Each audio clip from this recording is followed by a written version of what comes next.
ఇక కర్నూలు ఘోర ప్రమాదానికి కారణం బస్సు డ్రైవరే కారణం అంటూ కూడా చెబుతున్నారు.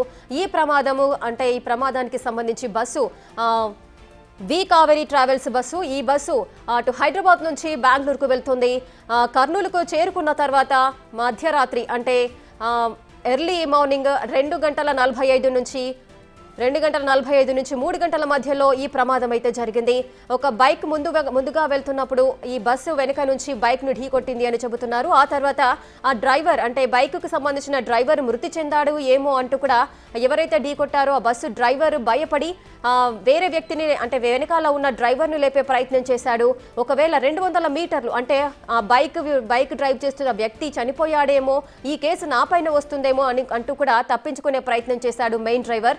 ఆ విధంగా 200 మీటర్ల వరకు తప్పించుకునే ప్రయత్నంలో ముందుకు ఆ విధంగా బస్సును నడుపుకుంటూ వెళ్లాడు. ఆ తర్వాతనే బైక్ కి సంబంధించి ఈ ఘటనకు సంబంధించి స్పందించడానికి మనతో పాటు CLN Gandhi retired additional transport commissioner గారు ఉన్నారు. వారితో మాట్లాడదాం. సార్ నమస్తే అండి. నమస్కారం అమ్మా. సార్, ఈ ఘటన అంటే ఇంత ఘోర ఘటన జరిగింది, 19 మంది సజీవ దహనం అయ్యారు. మనం ఎర్లీ మార్నింగ్ లేసి చూసేసరికి ఇలాంటి సంఘటన మనకు కనిపిస్తూనే ఉంది. ఈ విషయం మీకు ఎప్పుడు తెలిసింది? దీనికి సంబంధించి మీరేమంటారు? మాకు తెలియడానికి ఏదో మార్నింగ్ వార్తలు పెట్టుకుంటే తెలిసిందమ్మా. చూడగానే బాగా తగ్గింది. 19 మంది అమాయకులు రాత్రి 10:30కి పటాన్ చెరువు హైదరాబాద్ నుంచి నిద్రలోనే అలా సజీవ దహనం కావడం అనేది చాలా దారుణమైనటువంటి విషయం. ఇందులో ప్రాణాలు రక్షించగలిగినటువంటి వారికి అవకాశాలు లేకుండా చేశారు బస్సులు. ఇదేమో డయ్యూ డామంలో రిజిస్టర్ అయింది. అంటే ఈ 3 రాష్ట్రాలకి ఇన్స్పెక్షన్ చేసే అవకాశం లేదు.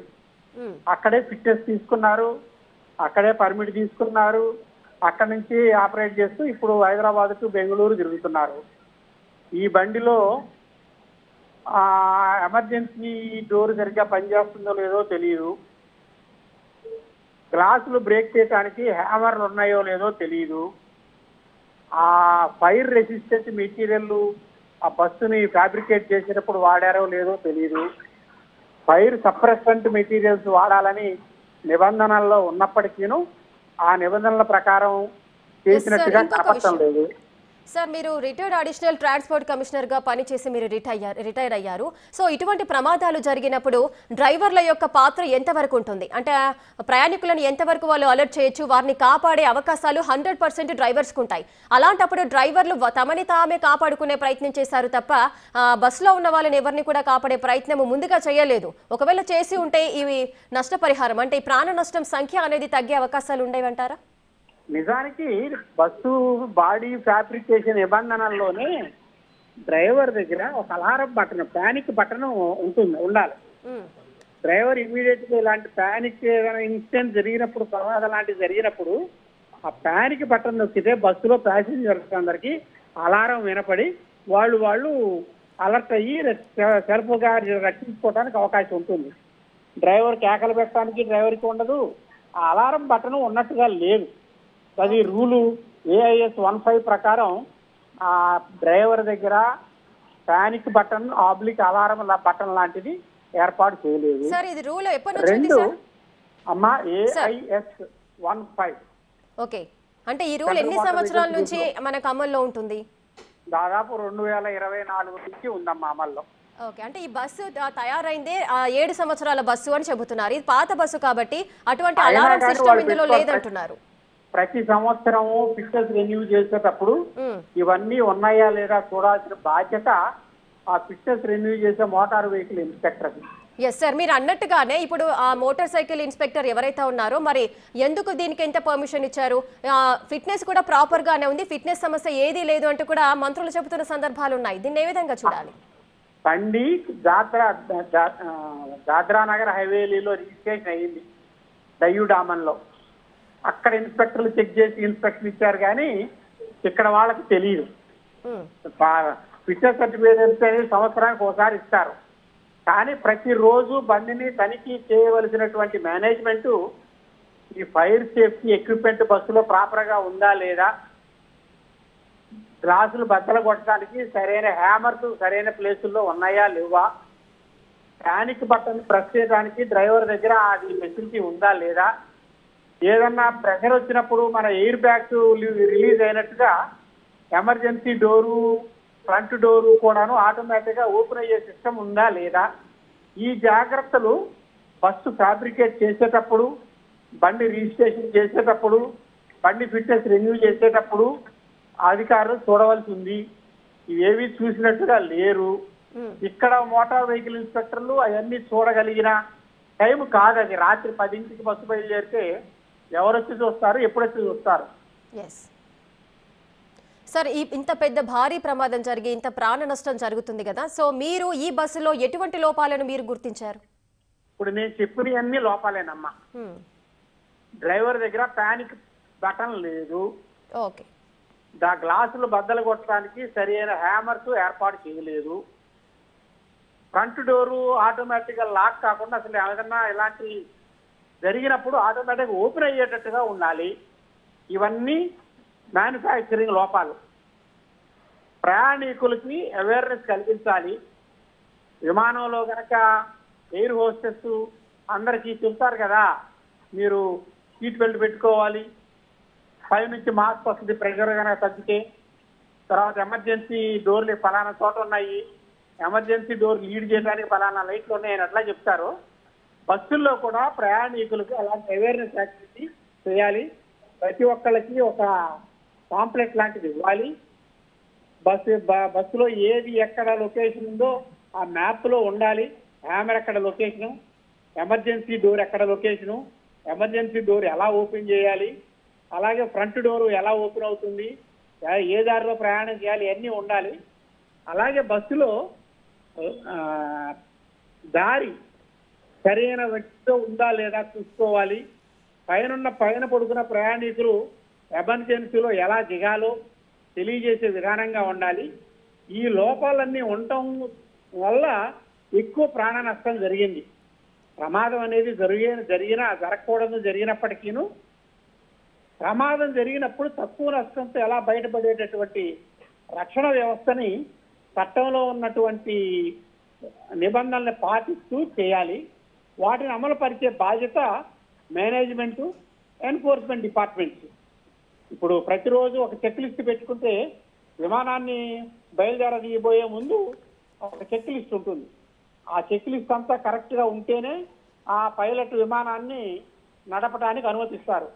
అదేవిధంగా బస్సులో కూడా ఇలాంటి చెక్ లిస్టులు ఉండాల్సిన ఐటమ్స్ అన్నీ ఉన్నాయా లేదా, అలాగే బండికి ఇన్సూరెన్స్ ఉందా లేదా, బండికి పర్మిట్ ఉందా లేదా, బండికి ట్యాక్స్ కట్టారా లేదా, డ్రైవర్కి లైసెన్స్ ఉందా లేదా, డ్రైవర్ తాగి ఉన్నాడా తాగి లేకుండా ఉన్నాడా, ఈ పరీక్షలన్నీ ఒక చెక్ లిస్ట్ పెట్టుకుని ఆ చెక్ లిస్టు అన్నీ సక్రమంగా ఉంటేనే బండిని బయలుదేరదీయాలి. ఈ జాగ్రత్తలు మేనేజ్మెంట్ తీసుకోవాలి, డ్రైవరు తీసుకోవాలి, సూపర్వైజరీ ఆఫీసర్గా ఉండగలిగినటువంటి ట్రాఫిక్ ఆర్టీఏ వాళ్ళు తీసుకోవాలి. సార్, ఇంకొక విషయం, ఇప్పుడు ఈ బస్సు తయారైంది డయూడామన్ లో అని చెబుతున్నారు. ఒరిస్సా నుంచి వీళ్ళు పర్మిషన్ తీసుకున్నారు. అంటే ఇతర రాష్ట్రాల్లో తయారైన బస్సులను తీసుకొచ్చి 2 తెలుగు రాష్ట్రాల్లో తిప్పుతున్నారు. ఇది అతివేగానికి సంబంధించి కూడా ఎటువంటి కంట్రోలింగ్ కూడా ఉండట్లేదు. మెయిన్ టార్గెట్స్ విధిస్తూ 7 గంటలు 8 గంటలలో ఇక్కడ నుంచి వాళ్ళు మెయిన్ టార్గెట్ కి చేరుకోవాలి అంటూ కూడా ఒక రూల్స్ ని పాస్ చేయడం జరుగుతుంది. ఈ విధంగానే అధికారుల ఒత్తిడి వల్ల ఈ విధంగా ఏదైనా జరుగుతుందా? మరి తెలుగు రాష్ట్రాల్లోనే ఈ వెహికల్స్ యొక్క రిజిస్ట్రేషన్స్ చేయించుకోవడానికి వారికి ఏంటి అని అంటే మోటారు వాహనం అన్నది ఆ ఓనరు ఎక్కడ ఉంటాడో అక్కడ రిజిస్ట్రేషన్ చేసుకోగలిగినటువంటి వెసులుబాటు ఉంది. ఆ బండి చట్ట ప్రకారం దేశంలో ఎక్కడైనా తిరగలిగిన అవకాశం ఉంది. కానీ ఇందులో ఉన్న లొసుగులు ఏంటంటే ఆ యజమాని నిజంగా డయూడామన్ చెందినవాడు కాదు. అక్కడ తప్పుడు అడ్రస్ ఇచ్చేసి అక్కడ రిజిస్ట్రేషన్ చేయించుకున్నాడు, తప్పుడు అడ్రస్ ఇచ్చి అక్కడ ఫిట్నెస్ చేయించుకున్నాడు, తప్పుడు అడ్రస్ ఇచ్చి అక్కడ పర్మిట్ తీసుకున్నాడు, ఇక్కడ తిప్పుకుంటున్నాడు. చట్టంలో ఉన్న లొసుగులను అడ్డం పెట్టుకుని ఇలా చేయటం.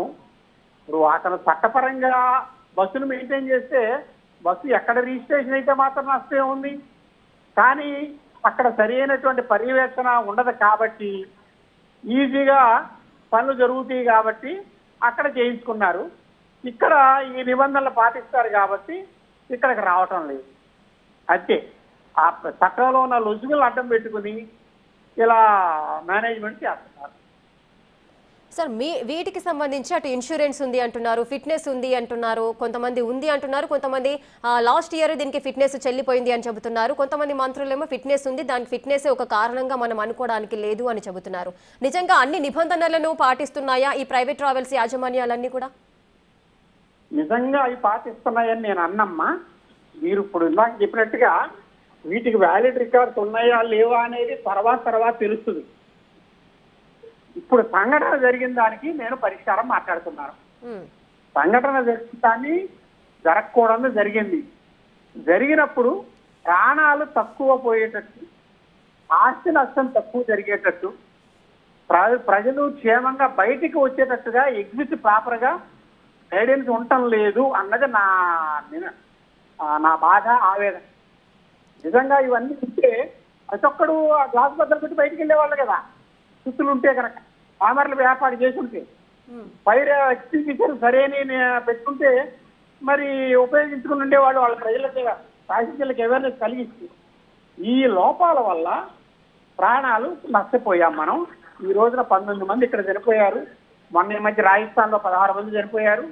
ఈ బస్సులు ఎక్కువ కెపాసిటీ ఉన్న బళ్ళు ఎలా అయితే విమానాల్లో రక్షణ చర్యలు ఉంటాయో ఇక్కడ కూడా అలాగే ఉండాలి. ఉన్నప్పుడు మాత్రమే మనం ప్రమాదం జరిగితే ప్రాణ నష్టం పెరగకుండా చూడగలుగుతాం. అది నా అభిప్రాయం.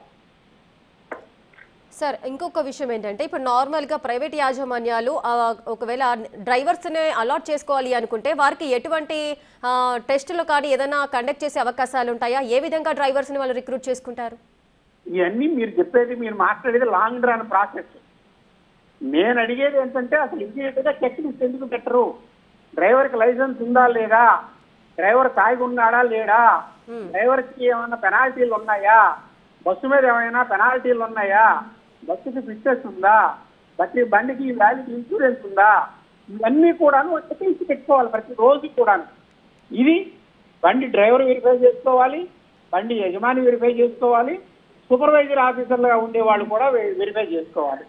ఎవరు చేసుకోకుండా ప్రజల ప్రాణాలను గాలికి వదిలేసి ప్రజలకి అవేర్నెస్ కలిగించకుండా ఆపత్ సమయాల్లో ఎలా వాళ్ళు రక్షించుకోవాలో వాళ్ళకి మార్గదర్శనం చేయకుండా నిర్లక్ష్యంగా వదిలేస్తే ఇలాగే జరుగుతుంది.